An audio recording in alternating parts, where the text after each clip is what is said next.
You know what kind of marketer you are based on whether you love spreadsheets. And it doesn't matter whether it's Excel, Google Sheets, Apple numbers, probably not Apple numbers, but one of those other two. You can Gross. tell what kind of marketer you are. Are you the nerd? Are you the quant kind of person? Or are you coming out of more of the creative side? Personally, I freaking love Excel. I also love Photoshop. I think that both of these things are fantastic. And AI is now available in spreadsheets, specifically Google spreadsheets, in a way that I have dreamed about, in a way that I've been hoping for ever since I started going on this AI journey. I'm like, it's actually starting to get so good that it's changing my workflows. So in this episode, we're going to be diving into some awesome things that Google's been adding to Google Sheets specifically, but we're also going to be covering some other news, some viral posts, and things that you need to know in AI as a marketer. So welcome back to Bot Bros, a segment of the AI-driven marketer where we dive deep into what's going on with AI to separate the help from the hype. I'm Dan Sanchez, and I'm joined by my brother, Travis Sanchez. I'm still here, kicking and alive. And kicking. We're going to be diving into spreadsheets, my man. And I got to say, like, when you see a well-organized spreadsheet, does that like make your heart come alive, or you're just kind of like, oh, good, I don't have to do it now? Yes, and you can tell the experience that someone has in the spreadsheet area by the colors that they use. And people that don't, they're using the brightest reds, greens, oranges, and you're like, yeah, this person has no idea what they're doing. It's the pastel colors you're looking for. Anyways, that is a simple test to see if anyone has experience. But yeah, when there is something organized well, man, does it look nice, feels nice, it's intuitive. Yeah.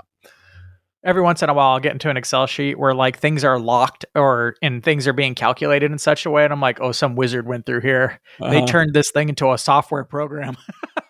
I know the basics. Like I know I can get my way around the formulas and the VLOOKUPs, and I was a graphic designer. And so I know how to apply design to table design to make them look nice.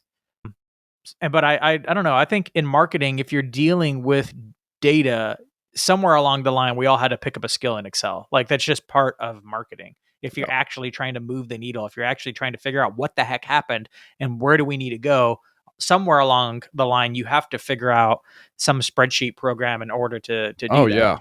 Content calendar, anyone? I mean, yeah. Wow. How many content calendars have I built in Sheets? Yeah. So this week, I got it particularly excited when it came to what Google was doing in AI. And these have been happening for months now. I remember I got kind of excited last spring, but then they updated it recently. We even covered it in last week's episode, the update, but I didn't go into specifically like what it was. And then I just discovered some new things. So this is kind of like a stack of updates that I found personally in my own workflows just within the last like week or two that I was like, oh, that was cool. I didn't even know it could do that. So let me share some with you, and then we'll have to like give it a rating. You give me a rating on like a scale of 1 to 10 of coolness. But this was cool. I just did this a few nights ago, and that's what actually kicked off this whole episode. Was this? I was creating this was like a content sheet of kinds. There wasn't any formulas, no math. I was just using Excel to arrange information. Okay. And I even told you before we started recording, I've been teaching a Sunday school class on spiritual gifts. And if you don't know, if you're not in like the Bible, spiritual gifts are like these, like, I don't know, abilities like that God gives believers to better administrate the church. You know, they're like leadership, administration, evangelism, blah, blah, all that stuff. So, but I'm teaching a class on it and trying to explain like the natural nature versus the spiritual nature. And I have this whole Excel sheet, and I'd done it for like about, I don't know, half the gifts. There's probably like 24 of them or so. And I needed to make the rest of it. But, you know, you got like spiritual gift, and then you have description. You have like what the natural one, what the spiritual one, like what does it look like for, like you have a whole row of information. You got to go look that up. There's not any calculations there. But what I found out AI can do, and this is specifically Gemini within Google Sheets, I just highlighted all the empty rows where the new information needed to go. And then I went over to the little column on the right-hand side where Gemini was, and it's like, oh, these selected rows. I'm like, complete the table with the rest of the spiritual gifts. And it did. Wow. Perfectly formatted. And I read the content and I'm like, wow. It just finished my Bible study. What's up? Wow. So whatever pattern you have in there, it can go and complete it. So One basically, caveat. Go what ahead. you're saying is you've assigned columns and you have Uh-huh. assigned rows, and then you basically selected everything in between those columns and rows and said, I need you to fill in the data that Yeah. would That should match go what here. I've put in the columns and what I've put in the rows. And it had data above it because I'd already done it for some of the gifts. So like I Got it. already had pre-existing data in there. So it had something to go off of. It kind of knew like I assumed that it looked at what I had already put. Sure. I don't You think it was just a assume. row. I think it would have probably taken a shot had I just given it a full Right. blank database and it was just Okay. trying to figure out based on the column name and the row label. So I actually haven't seen the spreadsheet, but just to help the listeners, what did you have in the column rows? And then what did you have, or the columns, and then what did you have in the rows in terms of the data set so that it was Yeah. pulling like, Like column A is like the name of the spiritual gift. And then we have description, what the outcome of the gift looks like in a natural sense and then a spiritual sense. So it was just that was the information from one rows? to one. Yeah, So those the were the rows, columns. And the the rows are the actual spiritual gifts. oh, okay. It's funny. Yeah. I would have done it the other way. I would have put the spiritual gifts on top, and then the rows I would have made the You practical ways know, this is used. pivot table that Not thing that and it just like, matters. Not that it matters, but that's yeah. I'm like, why would you do it that way in my head? Anyways, okay, so then it would fill in. That's cool. Wow, I didn't even. So that's cool. I tried it again for a business situation. I was like, okay. I'm like, can it just go find information for me? And so Okay. I was like, okay. I'm like, what could we possibly use this for? Like, can I put in like often we use something called account-based marketing where we're trying to get like the names of specific people within organizations. I'm like, okay, go find me the CEO. And I made the columns and the Oh, rows. geez, yeah. I was like, I need company name, CEO, LinkedIn profile link, Okay. and I want funding. Like they raised a Series A funding round, and I want a link to the press release or a news article announcing it. Of course, I asked it for all that and gave it nothing to go off of. I was just like, fill this in. Find me the most recent. Find me people who have raised a Series A round of funds within the last 6 months, and it completely hallucinated that whole data set. So you have to be careful. It doesn't quite have the ability to go and search for the information if you're asking it to blanket sweep, fill in a whole data set. It's not quite there yet. But if it's information that can be pulled from its training data, like the spiritual gifts, like it's read thousands of Christian books on theology, it's read the Bible multiple times in Right. multiple languages and multiple translations, right? So like it knows that. It's been trained on that. If it's new information, you still have to go and pull that from somewhere else. That's where a tool like there's a really popular tool, clay.com actually can do that, but you have to kind of like program it slightly to go and find the information and go and Got fetch it. it for you, but it can do that. So don't trust it fully if you don't know that the information it's pulling from is well documented. That's the skill of AI is knowing where is it getting the information? Is it coming from the training data or is it going fetching it from the web or some other data source? And knowing the difference of which one it can do well is a big like one of the like soft skills of understanding and intuiting like what AI can do. So if Right. you're listening to this and you're like, what's he talking about? Yeah, dig more into this. I feel like I've done an episode on this. If I find it, I will link to it in the show notes. Go and listen to it because it's like one of the bigger deals about how AI works that's people don't think about it because it's more of like understanding where it's getting its information, but knowing that leads to you doing better work because then you don't get hallucinated data so much. So that's number one, using Google to fill in whole data sets based on its training data. That's Okay. really helpful.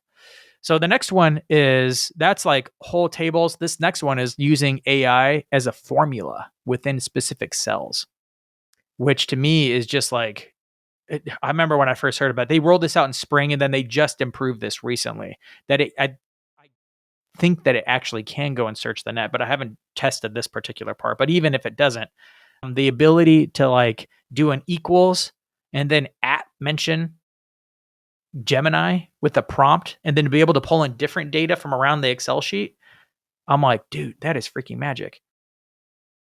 So imagine you have like a whole you did a survey, right? You've done a survey, people have filled it out, and you ask for like qualitative information. or sometime they're filling it Right. in. Like a common one is like, how did you hear about us? And instead of giving them multiple choice, you let them write sentences, which I always like because then you get more details. You can get the juicy, Yeah. you can get the goods. You don't force them, because how many times have we gone into that? You're like, it's none of these, or it's kind of this one, but it's like, I don't know. Marketers are really good at filling them out because we know exactly where we came from usually. you know so this, imagine you have a whole column just full of that information, while on the one next to it you could be like, hey, reference this and help me categorize it. Here are the 6 main categories. Help me to pick one or pick other, and then put a response after it. Whoa, you could just like do it for the one cell, set up the formula, and just like done. Wow. And all of a sudden it's now doing the thinking work, because that's what you had to do before. You might have been able to do a keyword search before, but now you can actually just like knock out a whole thing of analysis, and then use the quantitative methods of counting it to come up with your pie chart. But you still have the original data to work from. And to me, that's like magic, because there's many times I've actually had to sit through Excel sheets just categorizing it myself, because now it's like turning qualitative data into quantitative data with AI is easy, especially with AI in Wow. the spreadsheet. I haven't played with that at all. Well, That's next level. I don't think anybody's playing with it. That's the thing. Like, this has been out for a few months. I even looked for YouTube tutorials to like know like the full extent of it. There aren't any. Wow. There's a few out there. There's a few shorts on people being like, "Oh, did you know?" And it's like the easy ones. What I call the first wave of people who like they heard about it, they recorded a video, and then never They like talked about it sum the again. whole column for me. Yeah. It's essentially Right. showing you what the feature does without any practical examples in it. But I just shared one practical example of how I'm going to be using it. Wow. But I'm sure there's many more. If you're spending a lot of time in Excel, this one's going to be a game changer. So let me share one more that I just did. And this is kind of like a combo trick. It's less of a spreadsheets, but I put it into a spreadsheet. It's of course we've done multiple episodes on ChatGPT Atlas, and that's been exciting. It's still my Right. daily driver, but I'm still now getting more excited about Chrome, because as I started playing with Atlas, I'm like, Chrome has been so good to me lately that I'm like, okay, well, what can Chrome do not Chrome, Gemini. Gemini's been so good to me lately that I've been testing it out, because you can access Gemini straight from the Chrome browser. Can you tell? Are you Right. using Chrome now? Are you in Chrome? Yeah, I can see the Gemini icon up in the corner. Yeah, the little Gemini icon that pops up this little model window. Oh, hold on, I just activated the voice. There's a voice built into it. It's not nearly as good as ChatGPT's, but what I found out recently is like, oh, like you can access multiple tabs of information. You could do this on Atlas too, but in Gemini, like Google Gemini is much better at counting and data collection than ChatGPT is. So I tried something. I'm like, you know what I have a hard time with is reconciling all my stats. So for example, this very podcast, there's 3 different places I have to go to count to see like how many people have watched a particular episode. Okay. Well, there's Zencaster, which, is Apple on the most of the podcast apps, has one tally. YouTube has a totally separate tally and doesn't share that information with Zencaster. Spotify has a totally different tally because I have to upload this video separate to Spotify. Otherwise, they won't take the video. So it's 3 Wow. different places for one episode. I open up 3 different tabs and say, "Hey Gemini," and I make sure it has access to all 3 tabs and it has all the data on it. I'm like, "Hey, I need you to go and find me all the view counts for every single episode for the AI driven marketer for the last 20 episodes. And make me a spreadsheet with columns for YouTube, Spotify, and Apple, and then sum them all." Jeez. Done. That's No wild. problem. No hallucinations. No calculation problems. I spot checked Did you go multiple back? rows. Yeah, spot check it. Wow. And then of course it pulls it right for you. Right, it's right there in Gemini. But the cool thing about Gemini is it's Google. So you could be like, Right. "Hey, do you want Put me it to in a put this sheets. into a spreadsheet for you?" "Yes, please." Click, bam. "Do you want me to turn this into a table for you?"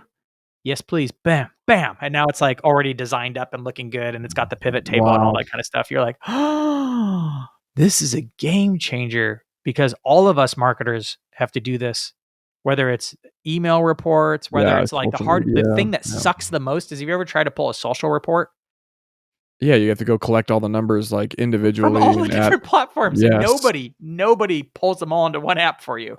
Right. Not the most expensive social media app does or is the reporting good. Right. You got to go pull those numbers separately. That's So I wild. imagine if you pull up all the tabs with all your social media reports, if you pull up maybe make like a folder in Chrome and then just like right click, open them all. Bam, bam, bam, bam, bam, bam. If you have it like open to the right page, you could then go to Gemini and be like, see, it might not be this advanced, but this is where my mind's going. I'm like, can you hook up a gem to that already has pre instructions of like how to pull the numbers from each one? Wow. I'm like, you might, or you might just be able to do a raw pass and then have a another prompt that you use in Gemini to organize it. But those are the kinds of things that I'm like, dang, this is actually getting really cool now because the workflow, because it's in the browser, because Gemini, it's in Gemini, it's in Google Sheets, is starting to get really good. Wow. So That if would you have been have a a game reporting changer workflow, for some of my social media managers who were like pulling data reports for me every single week. oh And dude, it I was took them doing it for, time. I was running social media for Social Media Examiner across multiple apps, and I was posting like a couple times a day. And so the weekly report time was like, it took me Oh, like 2.5 hours to pull that report every week. And it sucked. It was like the worst part of my week. I'm like, frick. I made a nice spreadsheet, of course, to track all the data the way I wanted to see it. But, oh, like there was man, no it's app painful. that would just No, literally sync I your looked at social them all, media bro. just to pull data for people like, oh No, my gosh. no, bro. And I can understand why.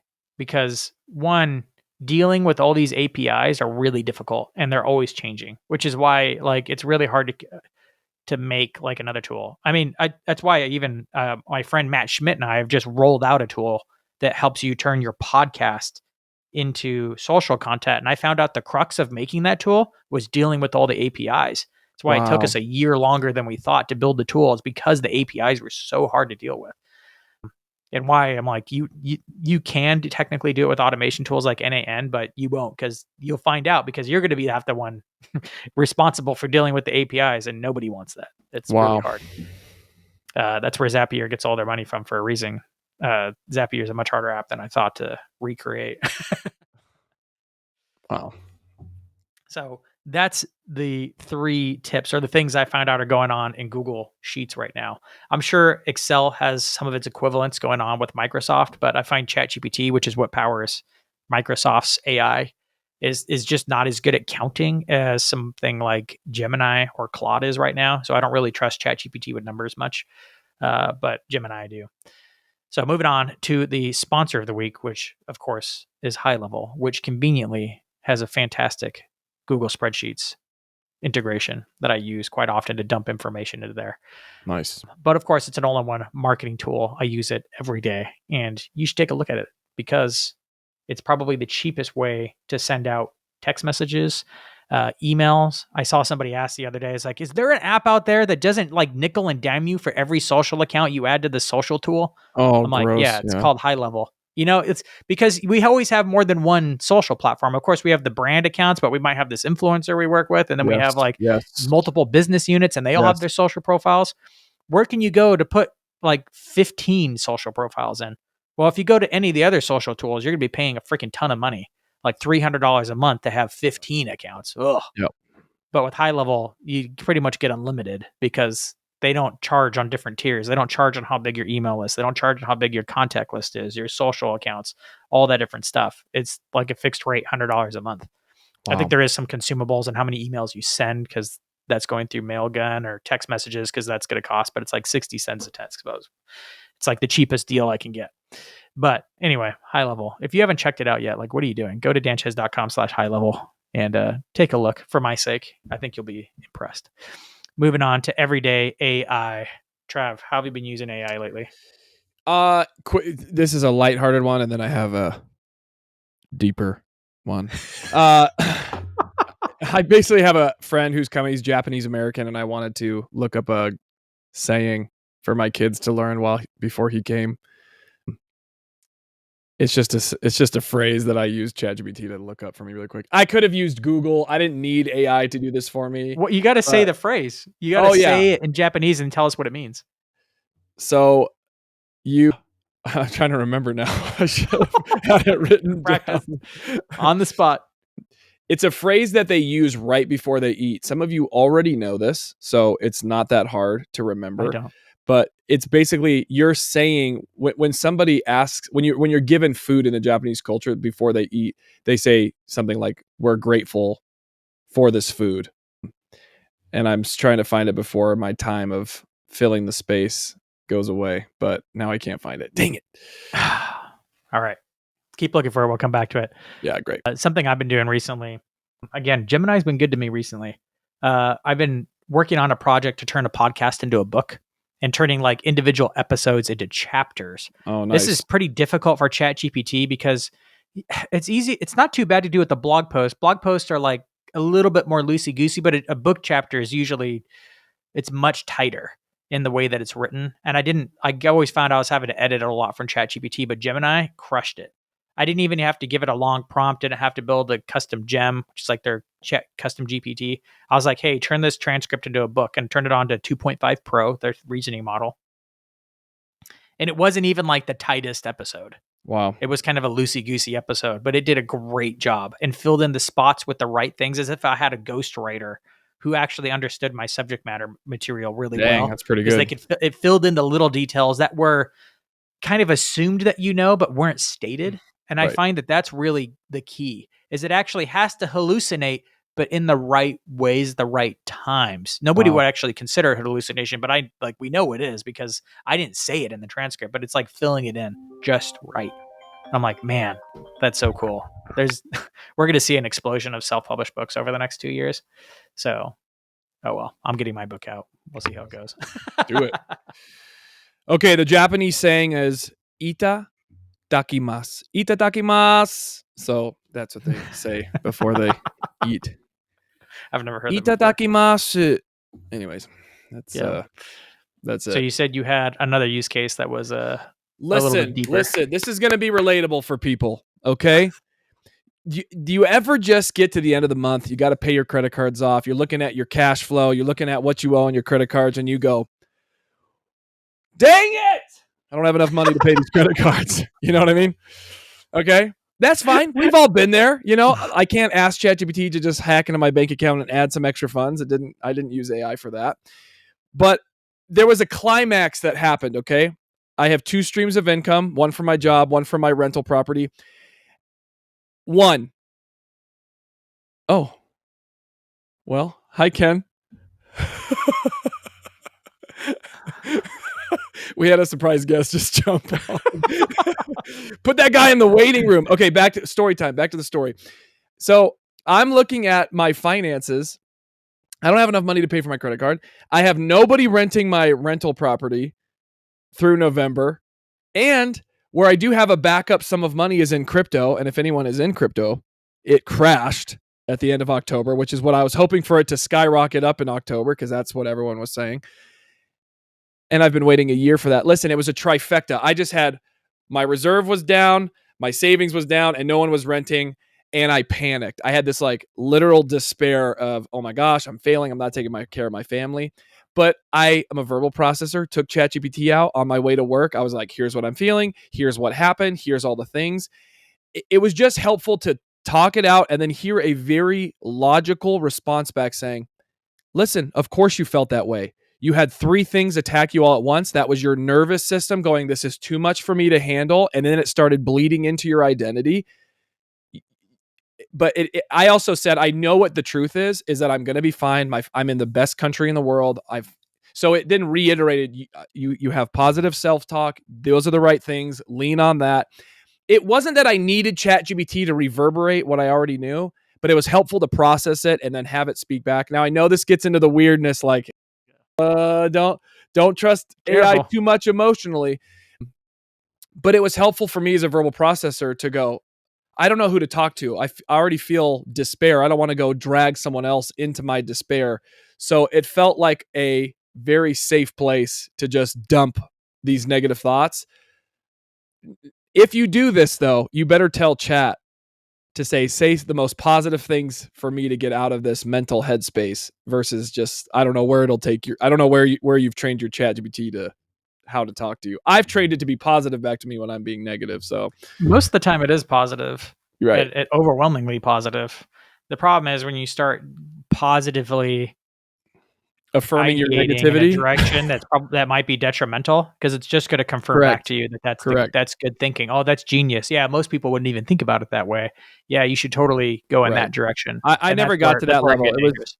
It was literally just a helpful Yeah, for sure. tool. So there you go. I know I'm getting that's a little scary territory, but Well, dude, more and more it people. I mean, it I'd pulled say me even the out younger of this. generations are using it for that all the time. It pulled me out of a despair Yeah. area. Okay, I know I talked for a long time there.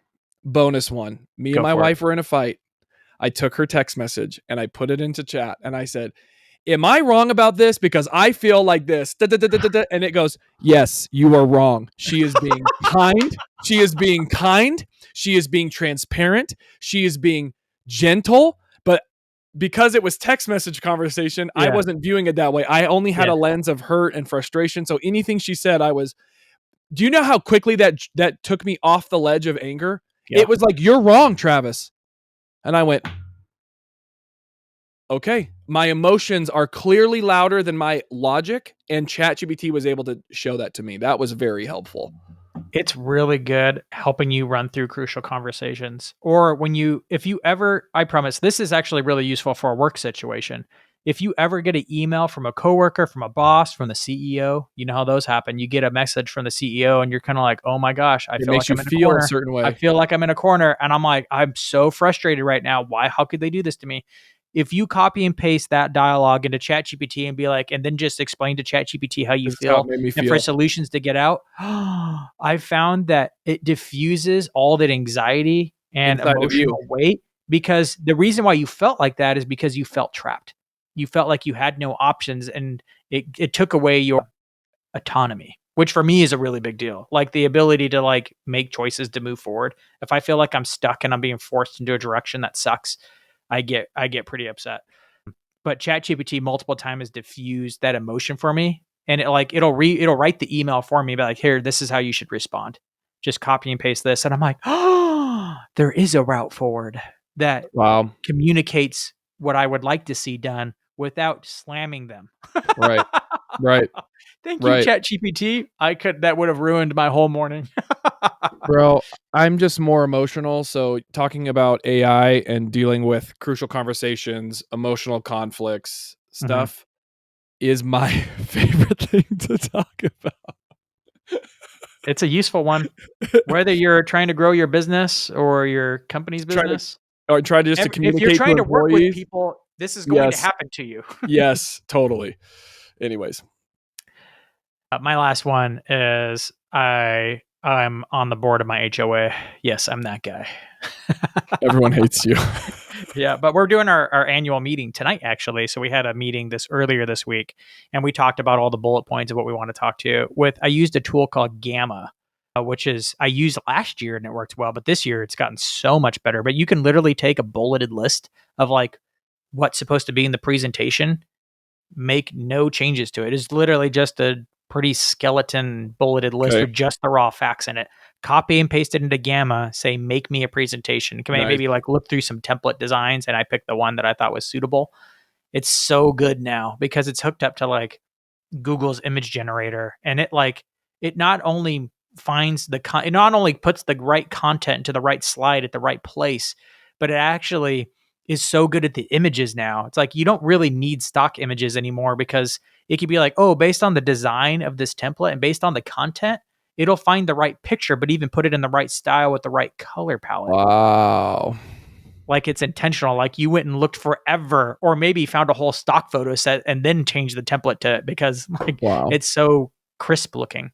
Wow. Is it particularly like brand worthy and like flashy? No, it just looks really good. Wow. It's cool. But for an HOA meeting, it is above and beyond what anybody expects, right? So I'm like, hey, that literally took something that would have taken me probably 20, 30 minutes to knock out, and it would have been okay, even with my design skills. And Gamma got it done in like 30 seconds, and it Wow. looks fantastic. So it's just to go to show you those tools. Let's move on to the poll of the week. Actually went and asked all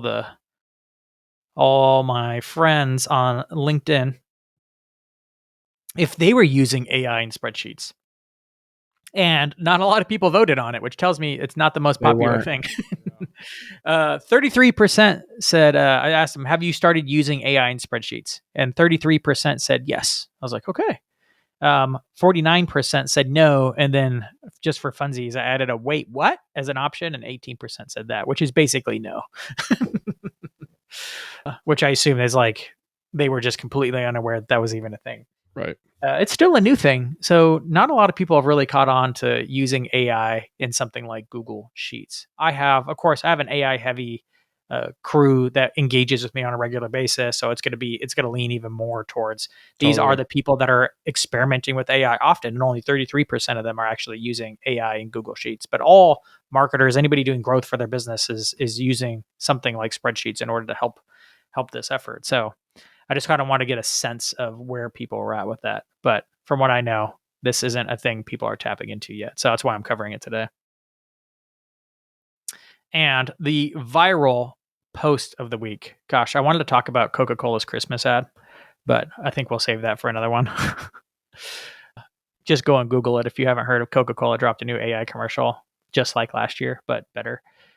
But I found a better post that I'm like, oh, I have to talk about this. This isn't even a marketing related thing, but it still, I think, is a good example of how people are getting creative with AI. So this post is almost kind of like this went viral on X just a few days ago. 95,000.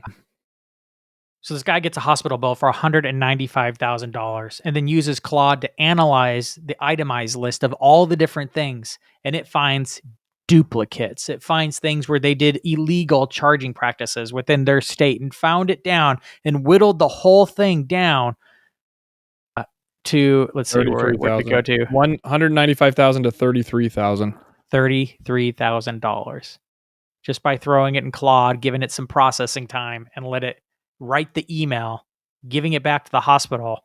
And of course, I don't know if I were in the hospital and I got an email that was that well articulated and went line by line with defense and links and articles showcasing what they were doing was wrong. You're like, accounts receivable is probably like, I don't even want a second try. They're probably just like, I give up. Still, that's a lot of money, enough that you might get a lawyer involved for that much money, but Right. they probably sent it to legal, and legal was like, yeah, we're going to lose on this case. This one we could probably push forward, making it not worth it. So AI is becoming a huge, essentially, advocate to work for you. Right. Now, of course, there's all these situations where it's like, I'm using AI to like just be a second pair of eyes on contracts, legal.